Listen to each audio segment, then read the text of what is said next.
The Mountain and the Climber. Once, in a small village nestled at the foot of a towering mountain, there lived a young man named Arlo.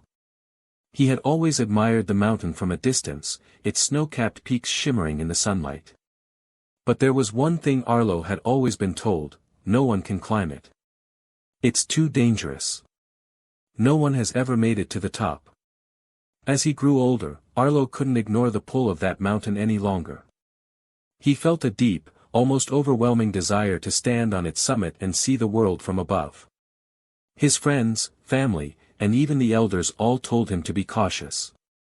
It's too high, they warned. The path is treacherous.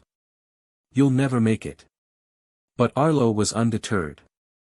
He knew that no one had ever succeeded because no one had ever truly tried. With nothing but determination in his heart, he decided that he would be the one to change that.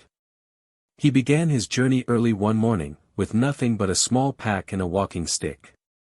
The climb was steep, the air thin, and the path rocky. Along the way, he encountered obstacles, falling rocks, narrow ledges, and harsh winds. At times, it felt as if the mountain itself was trying to push him back, but each time he stumbled, he would rise again, wiping the dirt from his face and pushing forward. Days turned into weeks, and Arlo faced moments when his body ached and his resolve faltered. There were times he thought about turning back, convinced that he was in over his head. But then he would remember the words his grandmother had once told him: the hardest climbs give the most beautiful views.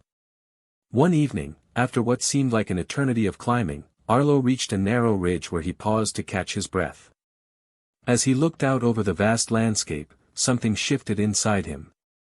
He realized it wasn't the mountain he was climbing, it was his own self-doubt, his own fears, and his own limitations.